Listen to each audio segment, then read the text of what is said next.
over time, I've come to believe that your technical edge, you just need one or two strategies that you know. But every other thing revolves around how well you manage yourself, your risk management approach, whether it's risk allocation, patience, all these little things. So I want to talk about your defining moment. When everything changed. We had the time when we launched the company. At that point, we thought we had clicked. First month, profitable. Second month, profitable. Third month, profitable. And you get to a stage where you now notice it's not really about being profitable. It's about how well you can manage the capital. In 2021, I stumbled upon some SMC concepts. That was when I made the first big money I've made videos about that several times. 18,000, where my students were screaming, what, $18,000, blah blah blah blah blah. We did the whole Dubai tour. I flexed. I came back and I went right back to unprofitability.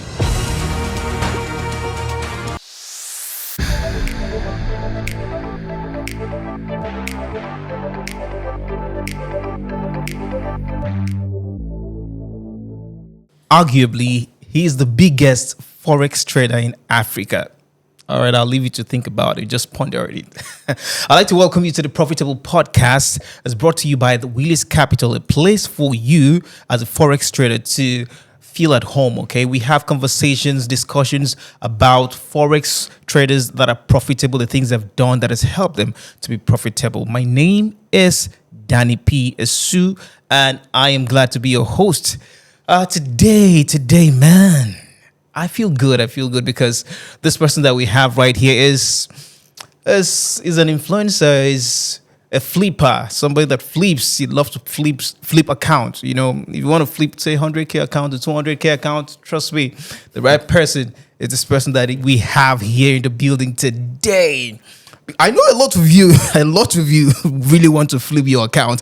Yeah. But I don't know. We're going to have a conversation, a lot of things to talk about. Today I have with me Ikechukwu Okafor. He's popularly known as Kingmahns. There's a lot to talk about, a lot to talk about him, but he's right here in the building. Ladies and gentlemen, I present to you Ikechukwu Okafor, Kingmahns. How are you doing? I'm good, man. Good to see you. Nice to meet you, bro. Yeah. So I have a lot to say in terms of introduction, but I also let you say a lot, about yourself too, using your own mouth. Is that okay? Good. Sure, I'll say what I can. Okay, that's good. Okay, welcome to the Profitable Podcast, first of all. It's an honor to be here. Yeah, how are you feeling today? I'm good. I'm feeling the way every Nigerian is feeling. Well, how are you feeling? Please, we'll break it down. Sometimes happy, sometimes the T-Pain economy, right? But we're doing well. All right, that's good. That's amazing. Let's start from you being the flip king, the biggest Forex trader in Africa. A lot of people are always looking forward to maybe taking over or being in that position to be called the biggest Forex trader. People are working, trying to show off what they have, the assets and everything, showing how that they've flipped 1 million to 10 million US dollars and all that. They just want to be the biggest. So what makes you think that you deserve that position, that name as the biggest Forex trader? First of all, I don't know if I'm the biggest. Of course, I always say it. Yeah, but I don't precisely know if I'm the biggest. But I'm doing well. You're doing well. Right? Yes, I'm doing well. I do have a large fan base, but I'm sure not many people believe I'm the biggest. When you have our guy. No, but do you know the funny thing is, once you acclaim it, anybody can argue with their stop loss. So that's why. Do you understand? Go and argue with your keeper and your stop loss, right? Yeah, for sure. It's always good to have that mindset, that mentality. Yeah. But sometimes it's also good to be very humble. Yeah. Especially in the humbling market. Do you understand? Yeah. So yeah, for sure. If everybody says Kingmahns is the biggest, then yes, Kingmahns is the biggest. But I think you're the one that first started saying that you are the biggest. Yes, for sure. I did. Of course. Because I was thinking at first, is it biggest based on size or biggest based on... Yes, probably based on size. Maybe me and Kenne, but anyway. Yeah, interesting. Yeah. Okay, so tell us about you. I know that you are a mathematician, right? Yes. And I have a bachelor's in maths. You had what? I have a bachelor's in mathematics, industrial mathematics. Industrial. Okay, just walk us through your background. Let's get to know a bit about you. Well, I'm a very simple person. It depends on what you want to know. I have a degree in maths, industrial mathematics. I have some foundations in some key sectors, oil and gas, blah, blah, blah, but nothing really fancy. My core is just finance. Finance. Yeah, my core is finance, forex, stocks, crypto. Okay, so Basically, yeah. would you say that mathematics helped you in your approach towards Yeah, forex trading? yeah, of course. I don't not necessarily calculating in the sense of calculations, but IQ. It takes a certain level of understanding to navigate the forex market, and I think although I had a very slow start, but just the understanding of some key things like statistics will help you in terms of risk management and ratios and all those kind of things. And we joked about Fibonacci, but I was like, no, no, no, no. Yeah. Knowing maths doesn't necessarily mean, you have to be accustomed to all these things. I met Fibonacci through Forex. Do you understand? So, yeah, maybe it has a little role to play. Yeah. Okay, so in an attempt to knowing this man that we have here, I told you that he's a TikToker as well. He does a lot of content on social media, on Instagram. I once messaged him. I like the way, the angle he takes his contents. It's not a regular thing, and it's very informative and educational. So he's going to tell us what inspired him to, do that. But before then, we want to just step back a little bit and know more about him. What was growing up like for you, and also how do you get to venture into Forex? I actually just had this hunger to earn my own money. I've always said it that I don't really have this grass to grace story that everybody has, unfortunately. I know a lot of people are mostly inspired with the whole, oh, I started from nothing into something, but I always had one or two somethings. But when I stumbled upon binary, I think that's where most people started with, the whole IQ option, expert option. I just really wanted to, get my own money and be free from the whole, how it is when you're kind of the stubborn child, in the home. You want to do your own thing, but there's always cautions and rules for you. So that was when I decided, you know what, I'm going to do IQ option. And I did that for a little bit. And then, I actually met Dick. He was already trading, and I think that was the first time I said, "Yo, what you're doing is different from what I know." And we kind of started to explore. Oh, okay, this is forex. This is so. In the whole process, I realized, oh no, expert options, IQ options is way different from forex, and we just started to learn a lot of things. Then, back then, we used to watch. Raja Banks, live streams. We used to want to tune in these Forex goats, FX goats. FX goat, yeah, the brothers. So pretty much then I met some people on risk management. I said it that I've always been risk management conscious. Anton Krell, I don't think many people know him, but he's the Institute of, I think, portfolio management. So that was where I kind of had my foundation, built interest, and then I started trading. And I've always known people, so started the company, flopped big time, came back, did one or two. I still went down again before I started to get my edge. And then I decided, okay, you know what, now you're a bit solid. You've done a little bit of good this and this. And then I went live, and everybody now knows Kingmahns. Kingmahns, nice. So, Yeah, what was the name of the company, and what was it about? Okay, so when I first started, I started as Kingsmen, right? Kingsmen, yeah. Is that a movie? Something inspired by a movie? It's not really based on the movie, but it was just the right name at that time. So we had a lot of ups and downs. Yeah. We're fundamentally supposed to manage equity, and I kind of rallied cash everywhere. I met some people. I said, hey, I knew some very big people then, and my family too. We need cash. We want to, this is what I can do. So what I did was, the little money I used to get from family, I used it to kind of build a portfolio. I used to print it in paper. I used to save the journals on MS Word. So when I presented it to them, it was, oh, okay, we can give you some cash. But I guess I hadn't learned everything I needed to learn then. I had some very solid partners who are big in the industry right now. And, a few things went wrong. We had to re-strategize and just kind of learn a lot more. and yeah, pretty much. Yeah, but it was a very huge learning moment for me. Not to manage equity for people unless you're actually ready for that. A lot of traders have this confidence. It comes with it just comes when you're able to make money through Forex. There's just something about it, especially when your strategy earns you stupendous amounts of money in a quick period of time. Let's say a day, few hours. You get so confident, you might be tempted to just go talk to a few people. Hey, let me trade this for you. But it always usually ends bad. All right. So why do you have to look for extra Investors. funds, investors, when already you can do flip? You can move this account at the from time, 100 to 1,000. This is and all this that. is 5 years ago. Okay. Right. At the time, I wasn't grown enough. Right. I wasn't this developed in trading. Right. I didn't want to bother about flipping. I always had the mentality that, especially with what I was seeing, I had the mindset that with the large capital, with the right amount of capital, you don't need to do too much. Right. I was thinking in terms of percentages, but I wasn't conscious enough to know, okay, if you don't get this percentage correct, you don't have to proceed. Do you understand? So there were times when I would do 2% for a risk of 4%, but I'll do 1% for a risk of 5. There are times when I'll do 3% for a risk of 6.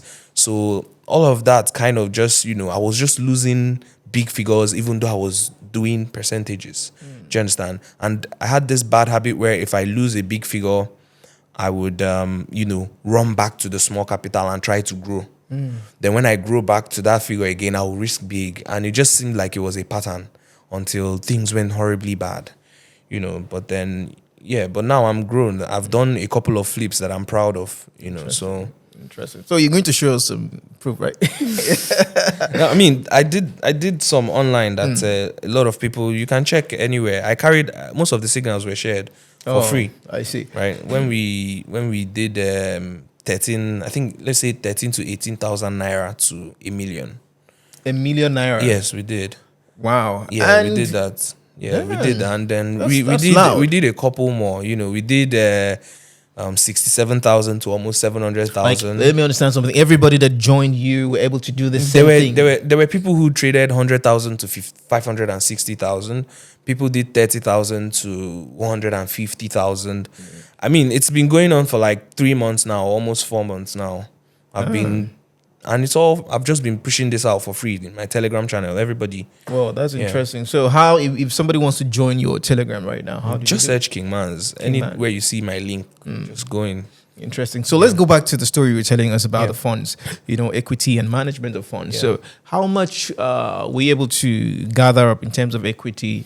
It was a large amount. Was it also scary? Because that sometimes, I know somebody that is managing a portfolio of like 150 million. And then I remember him saying that, man, the first time he was called up to, to do this, there was some sense of, or some cold feet that came in, because, man, you don't want to go and blow an account that your family can't help you out. Yeah, for sure. You get it. So how, tell us about equity and how it felt like managing it. So for very, very discretionary purposes, I wouldn't want to over expose, but it was a large amount. It was more than 50K, right? So, but we were very cautious, and the thing that gave me the confidence was I was working with a team. Okay. Right. So it wasn't like it was just a singular responsibility. You understand? I was working with a team, but at some point we just had to admit that we had a long way to grow. And that experience was horrible because it was fine for the first few months. Risk 1%. Our investors weren't asking for much. They were like 3% because one of the investors is in an investment bank, and he was like, this is a way for you to grow into something different in Nigeria, you and your team. So, we're like, okay, we can do 1%. The ROI they were looking for was like 3%, 4%. In a month, right? Yeah, that's all. So we grew knowing that, okay, this is how investments and portfolios work. Yeah. So, but at some point you get confident, when you do 4% in a month, you don't trade again. So when you're giving your investor 3%, you're holding on to 1%, and you're thinking about it. 1% of, let's say for instance, if it's 100K, 1% of 100K is just 1K, and you're like, my team is gonna share 1K. At some you point, wanna the push. confidence it's not that much anymore. So we're now doing 2% to hit maybe 6, and things like that until, you get to the point where you lose 2% and now you're down 2%. And then you lose another 2%, now you're down 4%. Then the panic kicks in because now you checked yourself. Where are you going to get all this money from? Right. Do you I understand? know. I understand that feeling. Everyone wanted to come in, right? You're lost. Yeah. So, but eventually you just gather yourself, you come clean. If there's assets that you have, if family has to help you, if friends has to help you, everybody just comes together, explain that this is it, and you're pulling the plug before it goes too bad.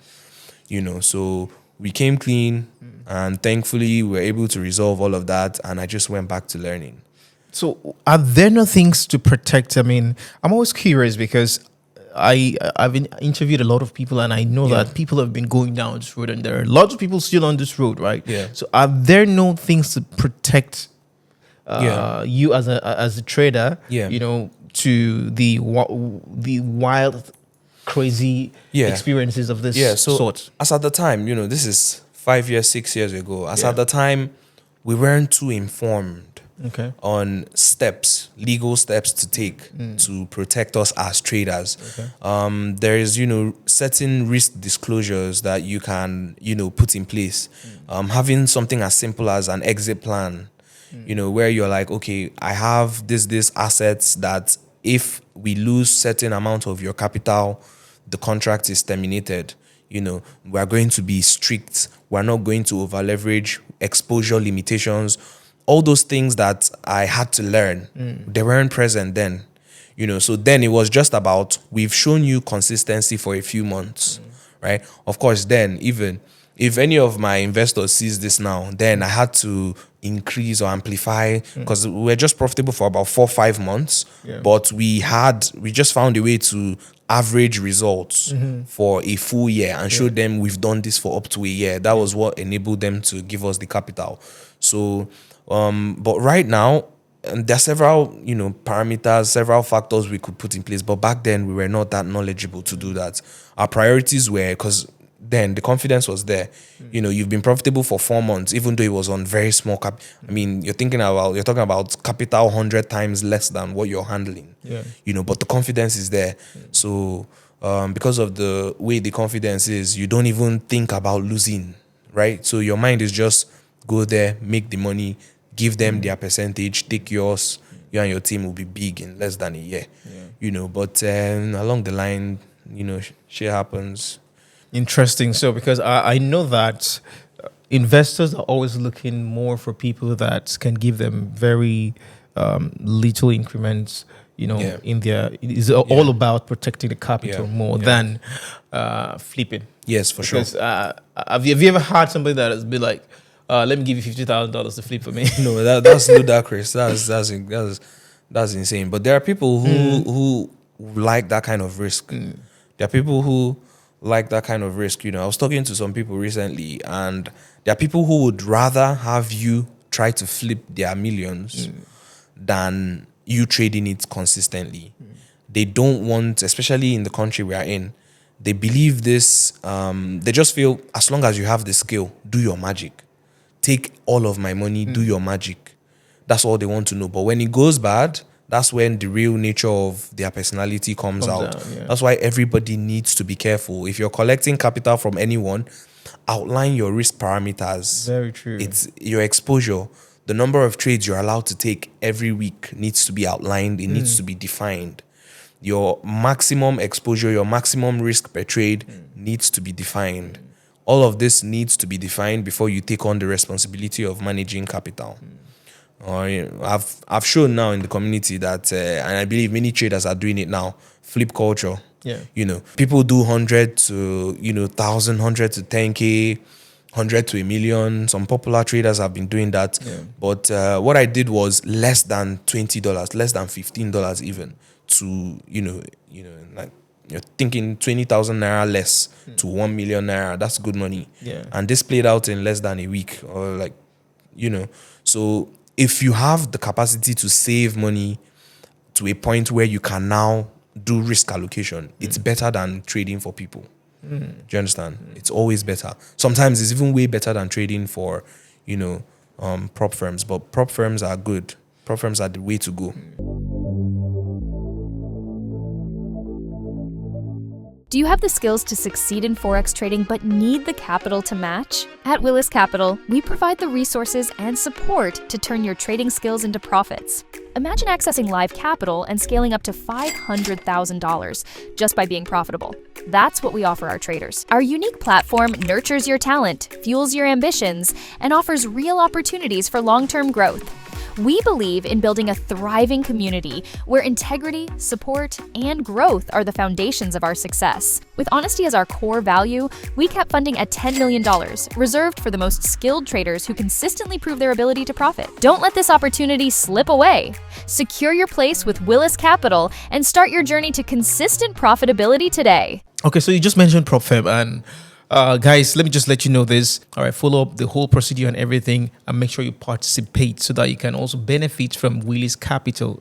Don't forget that this podcast is brought to you by Willis Capital. So we still have Kingmahns in the building, and he's ready to dish out a whole lot of experiences that he's had over the years, because it makes a lot of sense for those of you who are just trying to dabble into trading, and then when you hear things like this, experiences from people that have been through crazy stuff, it will help you, guide you, inform you on how to do the right things. So back to, before we even get to leave this equity thing. So was there any point in time you guys made beyond the percent you guys were meant to do? Yeah.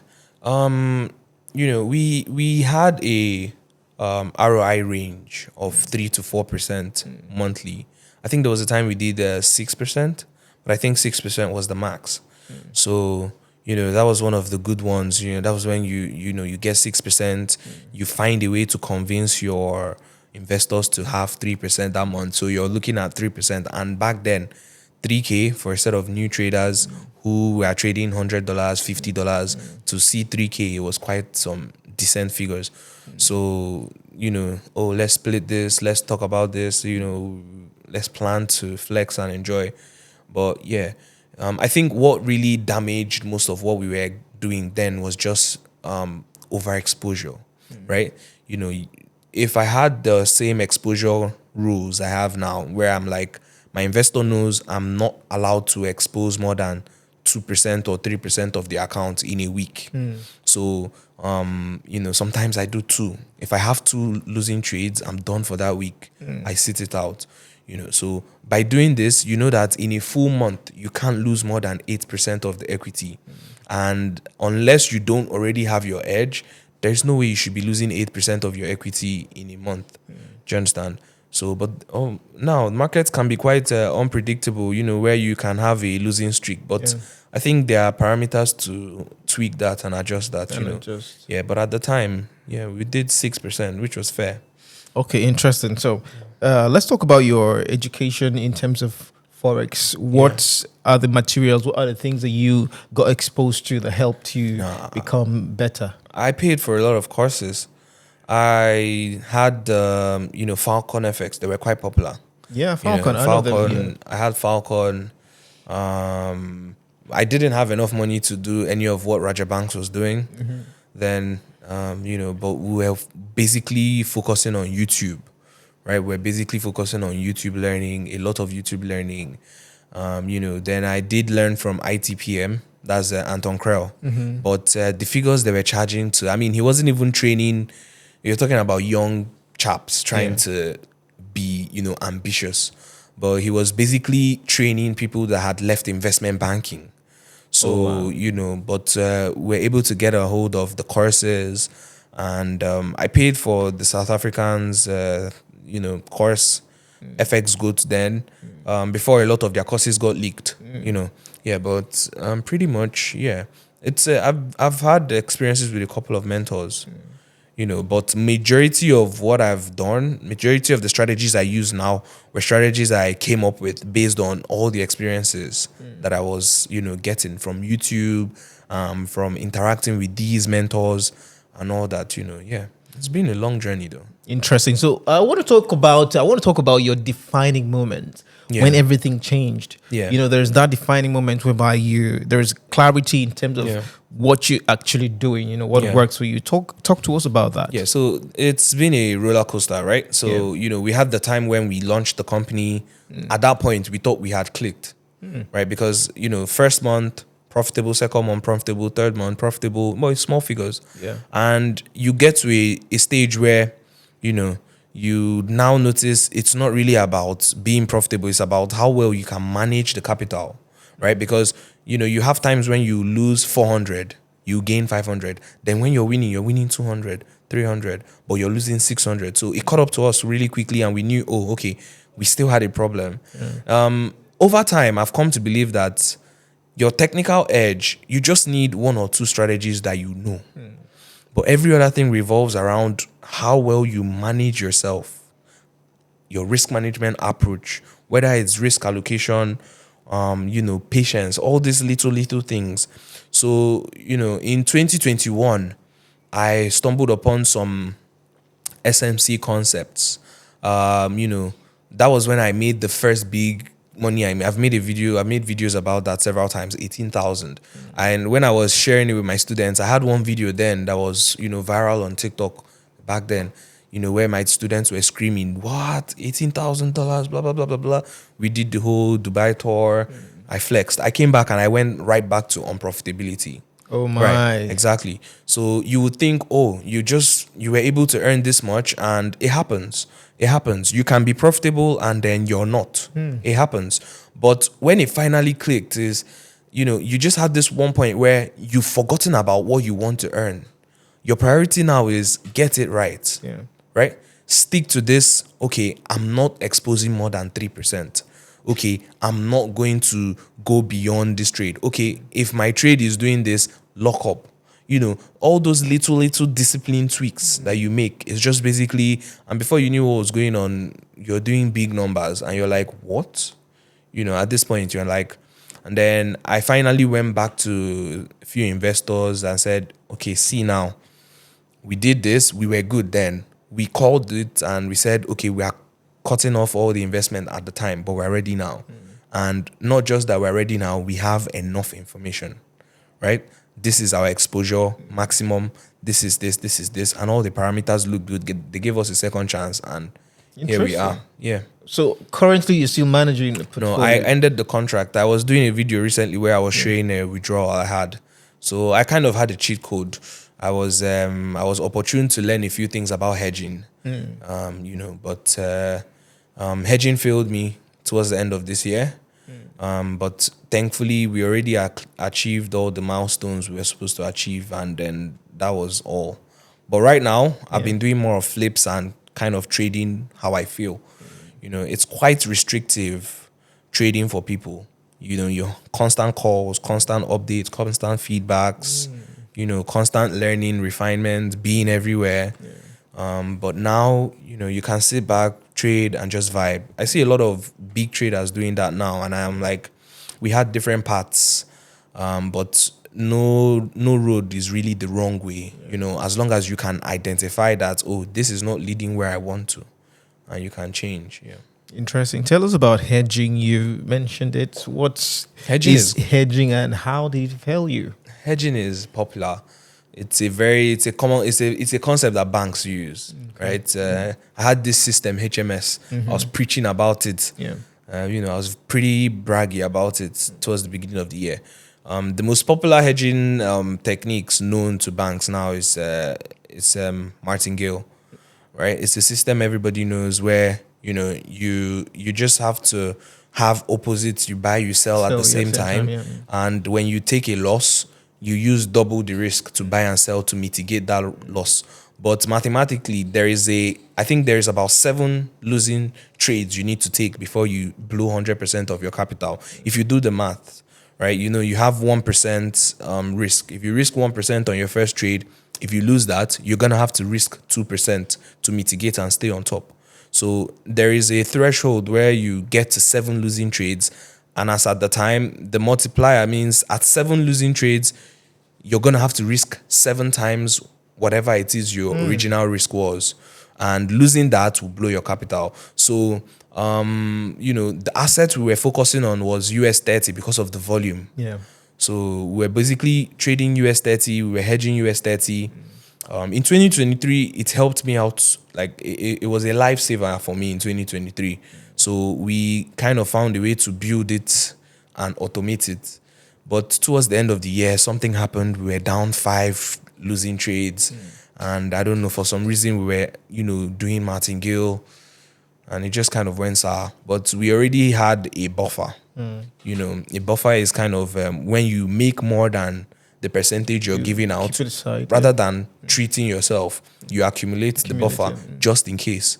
I figured, mathematically, the buffer is going to increase your, because if you have 7 trades to blow your account, keeping a buffer might increase it by percentages. The buffer over a couple of months might make it 8 trades to blow, or 9 trades to blow, or 10 trades to blow. But before you know what's going on, your equity is depleted, you're done. You just have to pack it up and give it to them. But we're good for the most of the year. And we had to use from our bonus to sort it out. But yeah. For those who want to, for upcoming traders, is it something they can do, hedging? Is it something for upcoming traders, new traders, or it's for only experienced traders? Don't hedge. Hedging makes you lazy. Because with hedging, you don't need to have a technical edge. You just need to buy and sell with the right asset and the right volume. You make money. But hedging is technically gambling unless you have large capital. Someone that has, let's say, $1,000 and you want to hedge, especially if you're going to do martingale hedging, you're going to blow through your $1,000 very quickly. You just need the wrong market condition. Some things we were doing then were, we are only trading 4-hour time frame. You're hedging the New York, London, and New York session. So, where there is volume. Yeah, but there will be a time when the markets will just print little candles, no volume. So you're going to be tapped in several times. So I would always advise, if you're getting started, figure out 2 or 3 strategies that you would accustom yourself to, because eventually one might just be what you need to make money. You'll get so used to one, and that's all. Then use risk management to finish everything up. All right, interesting. We're still talking to Kingmahns. I follow him a lot and I see his content. So you talk about zone trading all the time. Zone trading. So what is the preliminary step, or what are the preliminary steps one could take to be able to have a lot of information about zone trading and also, trade that way? Yeah, so zone trading is just a fancy name to call price action, S&R, right? It's not completely support resistance because of the understanding, right? Support and resistance is just the foundation, right? It's a concept. Just understanding, what the market does after it reacts to a zone. Understanding what a zone is. There are points in the market as a trader. If you study your technicals properly, you will notice that there are points in the market where, price will just be going and just start turning around from somewhere. I've done several videos about this on YouTube. So you can just search Kingmahns on YouTube and you'll get a full breakdown of how zone trading works. Zone trading. It's very effective strategy. I had students who learned it, and in their first week, he was making almost 600 and something, almost 700,000 naira withdrawal. Wow. Yeah, from a 90K deposit. I posted about it a lot on my Instagram. I have several students. I had a girl that was in my inner circle that I was whining that her bride price had gone up. Back then, currently. Her bride price probably has done 10x. Whoa. Because she now masters, she trades way better than me now. Really? Possibly, yeah. And yeah, these are concepts that are unfamiliar to a lot of people, because we're in a generation where if it's not SMC, it's not trading. I don't know where people learned that thing from. But before you even knew about SMC, traders have been popular, traders have been profitable. Yeah. So even applying Fibonacci too, like one of the baddest traders I know, applying Fibonacci, one of his strategies, things like that. So it's not a must that you must trade SMC. Some people mentally, they don't tend to assimilate SMC well. So just go check zone trading. It's price action. It's easy. Okay, so how long have you been doing this zone trading? This actually was part of the first strategies I used when I founded the first company. Yes, but you know, we were going through the cycle where once you go into a losing streak, you don't believe in your strategy anymore. That was one of the messed up things where we had. That was the mindset.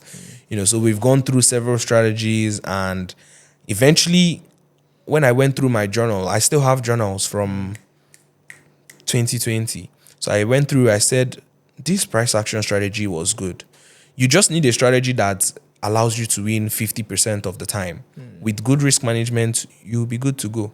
You know, and eventually with the modifications I made to it, it works more than 60% or 70% of the time with evidence. You know, there are people in my community, you can check, ask them. I did a poll. I said, let's take attendance.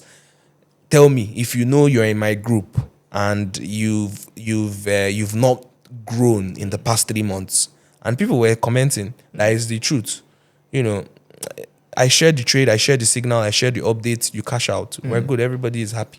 Interesting. Yeah. So what you basically focusing on your group or in your group is zone trading. That's what you preach all the time. My priority is zone trading, but actually order flow. I added order flow as a confluence, but I'm not perfect in that. What's order flow? Order flow is a concept on its own entirely. It's professionals use it a lot, especially when it comes to understanding market volume. Order flow is kind of like the skeleton to what you see.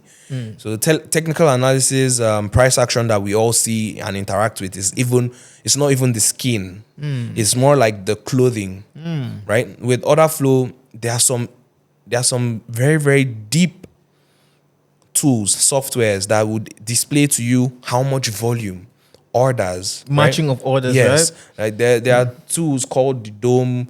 You know, they basically show you, you know, the orders, right? They show you this is buying pressure, aggressive buying, you know, this is fair price, all those kind of little things. And then you now talk about the, you know, basic order flow, that's volume profile, you know, that's, you know, understanding volume profile, visible range and all those kind of things, you know. So yeah, adding order flow kind of increased your win rate. Yeah. Basically, when you know that there is enough volume here and it tallies with your technicals, it allows you to leave your trade to run to its potential. Yeah. So pretty much order flow with zone trading, helped a lot. All right, interesting. Let's go back to your $18,000 that you made and you had to fly to Dubai, right? How was the flexing over there, man? It was. What did you do with $18,000, bro? So at the time, my family was in Turkey. Okay. And eventually, you're not soft key, dude. No. My family was in Turkey, Nice. and they came to link up with me in Dubai. At the first time when I went there, I just even later on I learned that they cheated me. The guy that drove me from the airport to Roda Amwaj, where I stayed, he charged me, I think, 300 dirhams for a trip of 60 dirhams. When I eventually figured out, I was, you know, going crazy. But so that's that means they're also using people's hair over there, yes, man? and they know that Nigerians who come there most of the time come there with money. They were showing me, this is Hush Puppy's hotel, this is this person's hotel, and I was like, oh, okay, that's nice. I did a lot of things. I was at Burj Khalifa. I did the Dubai tour. I went to the Emirates, the mall. I went to some water parks. I did a lot of things. It was fun, but it was lonely pretty much. Okay, you went alone before your family joined before you. the family came. It was pretty much lonely, you know, going to the mall, reading everything in Arabic, you know, all those kind of things. Like, I had videos when I would wear nose mask and I would be walking on the streets. I was buying snacks because then I didn't know where to go to eat. You know, I didn't even want to order hotel food. Why? Why not? I mean, you know, you're new somewhere. And I wasn't really that, I'm very introverted. Okay. So I'm not really that, I think I would have said I would go with a friend. So that way we explore together. Yeah. But I was always lone wolf, this. So most of the time I was just in the pool. My hotel had an outdoor pool that is hanging. So I would just watch people drive flashy cars, you know, Lambos, and I saw that, man, there were boys younger than I was that were doing things. Then I was like, nah, these guys are the real deal. So it was a lot. I was eating a lot of junk then. I see. Yeah, but it was fun. And Daniel Dick Jr. is there. You did not call Daniel Dick Jr. Imagine. Daniel was on his own was path. he in the picture by that time? Yeah, Daniel is my way back. Oh, I see. Daniel is my way back. We grew together. We learned a lot of things together too. He helped me grow in a lot of ways. So many ways, yeah. That's interesting. So your most exciting experience or most exciting in Dubai? In Dubai, yeah. I had a lot of exciting. I did a yacht ride on my own, but I didn't know I had to bring my own party. I thought I would go there, meet people partying and join them. Oh, you did? But so I had a yacht rented out to myself. Wow. And I had some Indians who were playing music and all that. I did the whole Marina beach tour. You go around the Marina. I watched the ocean presentations, music. I saw Dax when he was in Dubai recently. Oh. He went there, and I was like, oh, I remember this. I remember this from 2021. I also did the snow park that Jeffrey Benson, I think he did. I have the exact same clothes that he wore then. I was like, what? Try to go skiing and paragliding and all those kind of things. Yeah. But I think excitement was at Burj Khalifa. Understanding the architecture of that place, the tallest building at the time. Yeah. Learning about the architecture. Learning about a lot of these things, right? Going to the heights, feeling the wind gushing, things like that. Yeah, so that experience was quite solid. Yeah. All right, interesting. Okay, so let's get back to the other things you do, right? In terms of content creation. Yeah. Before, I think once we're done with content creation, we'll go to your mentorship, because I know you have a lot of, you've talked about students. So talking about creating content, why did you dabble into content creation? And being that you are a loner, like you said, you alluded to the fact that you're a loner, you are an introverted person, right? Yeah. So how do you create content consumed by a lot of people, and then you're popular, people know you when you walk around? So how do you get to manage all that? Content for me, I tried content in 20 when I made the year I made 18,000. Yeah. I had a page, but I was with Aslan Group then, right? It was part of the brand where I was managing capital, right? I was with Aslan, so I wanted to put myself out there, because I was like, I saw people doing this, right? I saw people trading. I saw people saying, they have people doing live streams of their trades. Yeah. So then I used to do TikTok live, right? I used to do a lot of live streams on TikTok. I think the page grew to about 5,000 followers then, which was big for me then. 5,000 followers, 14,000 likes, and then it was big for me. But then the account got banned. Oh, really? Why? Yeah, I did a lot of sentimental things. I said a lot of things about the country. About Nigeria? Yeah. So that's why they banned you? I don't know, but I think that's probably one of the reasons why. Because I was then criticizing a lot of what was going on in the country, and I don't think my audience liked that a lot. And I think I did a lot of videos that violated some policies. Like I was driving and, making content, which at the time I wasn't just conscious about the policies and all that, but, all of that went down, and I kind of left content for a long time. But after you grow to some extent, I started to, come out again, like, oh, okay. And I created a few videos. I saw that people were engaging. I said, okay. And then there's this feeling where people recognize you, like, oh, bro, I see you. And I'm like, at the time, I didn't even know I was going to get to the point of a lot of people knowing me. Like now I see some people who see me on the road and be like, I know you from somewhere. I'll just be like, yeah, it's me. Yeah. If I don't want to engage in the conversation, But yeah, pretty much it was just, I just wanted to be known. And don't underestimate the power of audience. There are other brands and businesses I have set up that will greatly benefit from the audience I have now. So it was also part of the vision, long-term vision. Yeah. So I think if you have opportunity to be known, take it. Because at some point along the line, you're going to do something. And to be honest, if you need that recognition, if you need your product per se to be popular, I mean, what better way to do it than you need to, numbers? Yeah, what better way to get that audience if you have social media? It makes it so easy now. So, yeah. Interesting. So, I mean, like I had said, you cut your content. If you're doing one here, you just do and then stop and change. You never sit down one place to finish your content. Where did you pick up that from? I mean, that's one of the things that I like. You just be talking. You might just be here. The next thing you're in your parlor, you're in your car, and you shoot basically at your residence. I do everything. Yeah, I do everything on my phone. 70 something thousand followers. Everything was done. I don't think I actually had to sit down and do a studio session for any of my content, except for YouTube, right? But pretty much just being creative, right? I saw a lot of people I looked at creating abstract content. Yeah. And I was like, these guys don't sit down and just talk and bore people to death. So, it's like you say a point here, you say a point there. There is a social media agency that I will bring out later on next year where I can, basically explain to you how to hold people's attention. It's not really just about getting your message out. It's about getting your message out while retaining your audience's attention. So kind of capturing different scenery, different hooks, different visuals. That makes a lot of sense, man. Yeah, it helps you to stay, and people will be more encouraged to watch your content to the end. So yeah, pretty much it was unique at the time. I didn't see a lot of people doing that, so I did that, and yeah. Okay, so let's walk a little bit back into your home.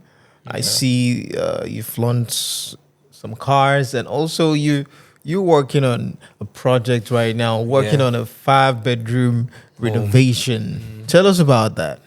I mean, it is what it is. It's a renovation for a 5-bedroom. It's not. That's your apartment. Yeah. So no, of course, we Forex traders, we have a lot more than we like to show. Sometimes, but I'm more of a family person. I'm very family oriented. Yeah. We're just two in my household, right? Me and my sister. I don't have any other siblings, and I'm the only male, right? So everybody in my home is family oriented. I said it before. I come from money, so I don't want people to feel, oh, okay, he did this. Yeah, I mean, if you come to think about it, my family is miles away from what I've accomplished. So sometimes I just like to remind myself that something a lot of people don't know. You don't try to, oil and gas is something.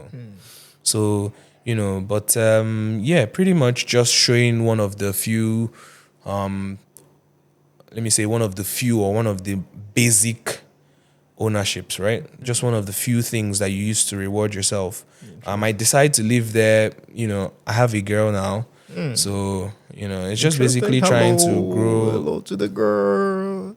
Just trying to prepare yourself, I'm always used to being alone, to be honest. I'm used to being very alone. And sometimes it can be good, sometimes it's not so good. So, but yeah, pretty much. Just show a little bit of the things that you've achieved. Yeah, just a little bit. And I but think you look like, I don't know, I feel like you look like a more reserved person. You don't really want to show. I was trying to check who is the richest Forex trader, in Africa. And I don't want to mention names, but I saw a particular guy. I just got to learn about him, and somebody actually dragged this guy somehow, somewhere on Twitter. And that was when I was like, whoa, so this kind of guy exists, right? But so when I had to just go check the guy quickly up, and I realized that the guy is not the kind of person that really wants to show so much. Oh, I've achieved this, I've achieved that. But from what I've heard, people are like, man, this guy's been grinding this game for a long time. And so do you think you're that kind of person that just wants to make his money and stay very reserved, conservative, and do your thing low-key? No. Don't send... No. I mean, what I show is fairly okay. But of course, I've had my family talk a lot of sense into me. You know, there were times when I used to show stacks of dollars, but I got a lot of reprimanding for all those things. You know, there were times when I would do videos being very arrogant, holding dollars, and I would be like, confirm, this is real money. And it feels sorry to cut you. It feels like what the Yahoo boys, the G boys. Whereas Forex guys are not G boys, you know. So I'm like, and I was doing this before some people were, of course, they are big guys. They are the people that are big, and you know they're big, you know. But there were times when I was like, this money that you're seeing here now can buy some cars that your mentors are dreaming for. I was just being really arrogant. And I was like, you're making enemies and at the same time you're showing yourself. It's not really intelligent. But most times, of course, when you show what you have, it gives people an idea of who you are. You know, you can't really tell somebody who you are without showing them, you know, physically. Okay, it's one thing to preach a message. It's another thing to show an evidence to back up. Yeah, so sometimes I just like to show a glimpse of, okay, this is what I got going on. The property I was showing renovation is not even one of the grand things. You know, there are several things I could show. I could show logistics company I launched. I could show, but all those things, a lot of that will come in next year. You know, but there's a lot more to what meets the eye. I mean, the property I'm showing is not even worth the money I showed. Do you understand? So you say someone showed you a stack of dollars, more than 20 something stacks of almost 200 grand live, and you're like, oh, okay. And I'm showing you renovations going on in a house, and you might think, oh, this is, do you understand? So it just depends on the way you portray yourself.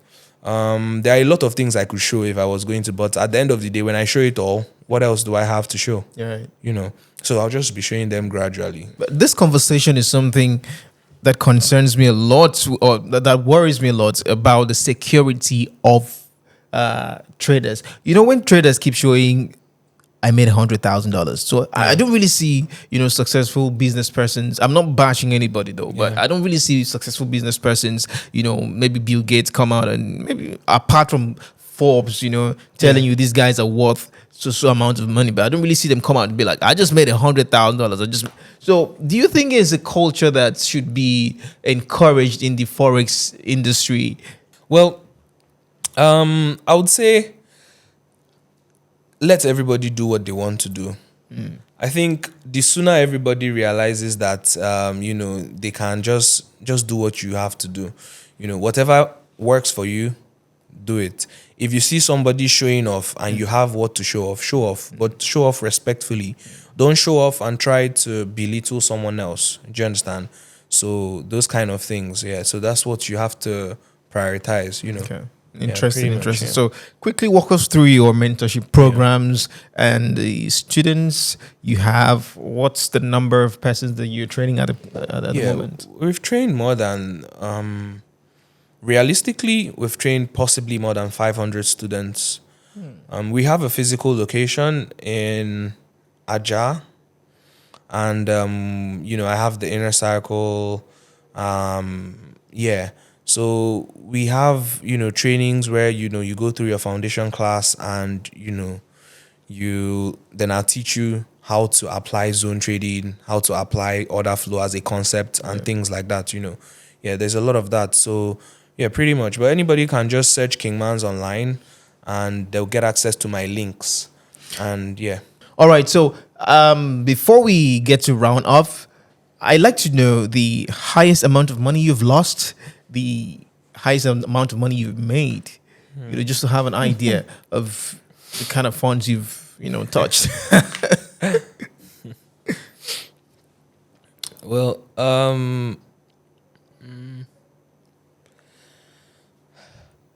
I think when I made 18K, that's still the highest amount of money I've made from a singular setup here. Because now I'm a lot more risk conscious. Okay. So the amount of money I lose is heavily dependent on the capital I'm managing at that time. It's always restricted to 1%, so it's between the range of 1,000 to 3,000 at a go, you know. But in terms of a losing streak, I've accumulated losses of up to 5K, 6K, you know, in terms of losing streaks. And in terms of winning streaks, I've accumulated wins of up to 12K to 15K also. Yeah. But, without that, the largest amount I've made is just 18K. And that was when I made it at the time, 2021. Well, how did you feel about that, man? It was, I told you now, ecstatic. After that, straight to Dubai. It's up. Are you hoping to make something of that magnitude again? I've made a lot more than that now, but... No, I mean like a one trade no thing like you yeah, I mean, mentioned. of course, if I get to the point where I can hold a trade long enough to give me 18, 20K one setup, sure, why not? That's something everyone prays for. But, I've had weeks where I would do 18K in net profit, right? But in one trade, that would be wonderful to do again. Crazy interesting. So if somebody should bring, say, $100,000 or maybe $1 million and be like, I need you to trade this and give me 30% in a month, would you do it? No, No, that's ludicrous. No. why not? Why would you expose yourself like that? No, you shouldn't. No, it's incredibly unrealistic to do. Okay. Yeah. All right. So tell us about the Royal League. Yeah, I know it's something you're Yeah. working on. Yeah. The Royal League is basically just it's the brand for Kingmahns, right? Okay. The other thing I have going is the Sterling Project. Yeah, so the Sterling Project is a hub for people. Basically, I'm always encouraging people to try to create value somehow and earn money, rather than going to people's DMs to solicit. It can be quite irritating. So the Sterling Project basically has UI UX, web dev, Web3. I gathered one of the best set of mentors or professionals. They're called professionals. I gathered them to a place to create, provide value. We have a lot of seminars coming up, and the best part of the Sterling Project is you get to create content for us, and we reward you based on the popularity of your content. Yeah, the Royal League is just my brand page where you can get access to my mentorships and consultations and all of that. Yeah, so Interesting. So away from trading, what other things do you do that engages your time? Because I know you don't spend all the screen time watching the charts, fluctuate up and down. I have a couple businesses I run passively as well. I have a logistics company. Not many people know. Sterling Logistics, yeah. I also have a partnership with a brand that does suits, masculine suits. And I love wine, but I'm hoping to break into the wine industry next year. So hopefully that works out with my audience and with you guys. So Okay, so I had said that I'm going to put him on the spot. A very simple thing. So are you cool? First of all, like, let's relax and feel good. Are you good? yeah, I'm okay. Okay, good. So it's not something that is, I'm just going to pick up the phone and read you some crazy, interesting things. So first is this. What is the candlestick that has no shadows from the bodies is called what? The candlestick that has no shadows? No shadows or no wicks, yeah. Does it have a name? Maribozu? Yeah. That's Please, can you Maribozu. just make some noise for him? Yeah, he got it. That's Maribozu. Yeah, that's interesting. So the long candlestick without shadows, without wicks. Maribozu. Interesting. Okay, so if you have a same open and close price, or candlestick with the same open and close price, or at least the bodies are extremely short, like the same open and close, what is it called? Oh, that's a doji. That's doji. This is truly a mentor, right? I like that. Indecision candle. Yeah. Indecision. Okay. So what would be another name that people call the fair value gap thing? Imbalance. I use it a lot. Fair value gap is imbalance. Yeah. Interesting. This man is smart. Okay, so I'm going to do. Are you a fan of indicators? I dabbled in them. What's your favorite indicator ever? The moving average and volume profile too. Okay, interesting. But I'm going to ask you one question that I know that at least just fumble one. You have done 3, so you can't do. Let's be like 1:something now. You can't just do 1:3 now. Yeah, you've done 1:3. This is 1:3. Okay, so I'm going to ask you this other one. Who do you think? Who is the Westerner that discovered the secret technique called the Japanese candlestick? I don't know that man's name. He's an old man. He's a Chinese. A Japanese legend, right? No, funny enough, so there is no, the Japanese, they have this pattern, this candlestick thing Yeah. they've been doing, but there's a Westerner, a particular man that went in there, observed, studied what these guys were doing, and then picked that particular style, and then and brought it out. So that's how people got to know about it. Yeah. No, I don't have a clue. All right. No, I So don't. should I mention? Yeah, go ahead. Or Steven Nissen, right? Oh, okay, Yeah, that's nice. that's his name, Steven Nissen. All right. So I don't think many traders will know that. Yeah. Yes, many traders don't. Okay, but that's interesting anyway. So, let me ask this one. So, what is it about, or what profession did Leonardo Fibonacci? He was a mathematician. So, I have two more things I'm just going to engage you with, and then we're done. Let me just ask this. I know you are in a relationship, right? But I'm not trying to do anything now. Let me just ask: what would you as a concept? Would you date somebody who is like a female trader? Is this something you would do?